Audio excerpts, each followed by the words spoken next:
here's a bit of a 2021 A Year in Watches review. Some of my favorite watch releases and stories in the world of horology. The first half of the year was all about green dials. The second half of the year is all about those Tiffany blue dials. At the beginning of 2021, Breitling made headlines and shot arrows through our hearts with their premier heritage chronograph collection, especially that pistachio green dial.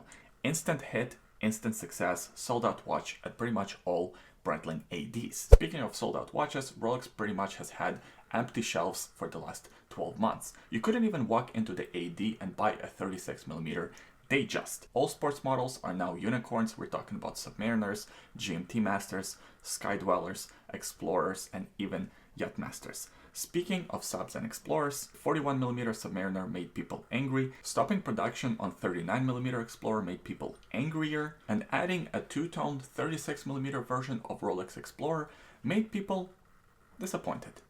Not all people, only the people with good taste. Daytona prices have gone up even higher, $40,000 for a resale Rolex Daytona. A surprising hit for Rolex this year was their Oyster Perpetual line with different color dials, especially that Tiffany blue dial. Now these watches are fetching up to $50,000 on the resale market.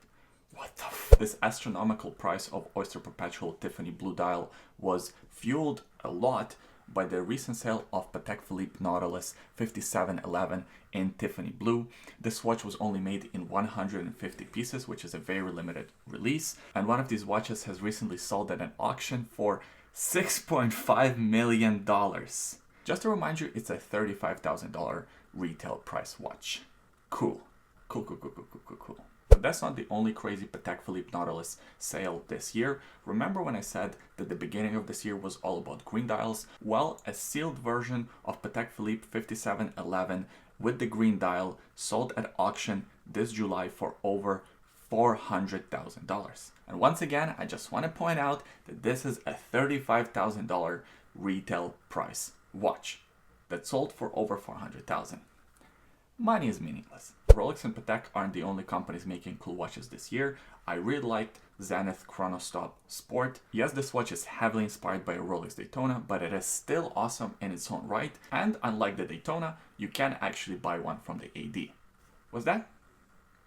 Oh, you can't. You can't buy one from the AD. There is a waiting list. You know what awesome watch doesn't have a waiting list? A moon watch. And this year we were lucky enough to get several different versions of this legendary Omega. New and much improved movement, slightly different dial design, and a new bracelet. I reviewed pretty much all variations of this Speedmaster. The video will be linked in the description below. Check it out if you're curious. And I'm also really excited about a new release from Omega, the Chronostop. I'm hoping to review one in 2022. Well done, Omega. Vacheron Constant released a really cool limited edition version of their overseas model called Everest. It made huge waves on social media, and by all accounts, it looks really awesome, but of course, impossible to get. Speaking of watches that are impossible to get, AP has decided to discontinue their Royal Oak 15202 ST, the stainless steel jumbo Royal Oak, but worry not, because first of all, you couldn't buy one even if you wanted to, and secondly, it will probably be replaced with something else, probably a very similar looking watch with a different movement. Tudor surprised everyone with the new Pelagos FXD. It's a more stripped down and a rugged version of possibly best titanium watch on the market, the Tudor Pelagos. And Tudor surprised me personally with their new Tudor Black Bay 58 in silver.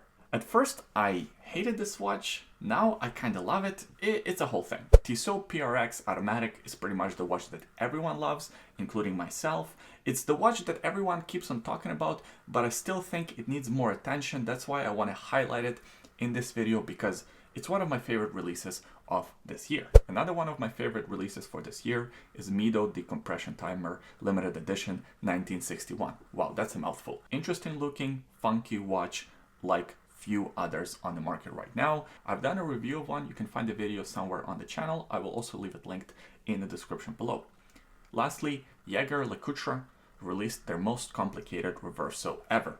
It's 1.35 million euros, limited edition watch to only 10 pieces made. It's one of the most pointless and expensive watches released this year, but you can't help but love it. That's it. That's the video. I hope you enjoyed it. Thanks for watching all the videos in 2021. Happy New Year's, and I'll see you in 2022.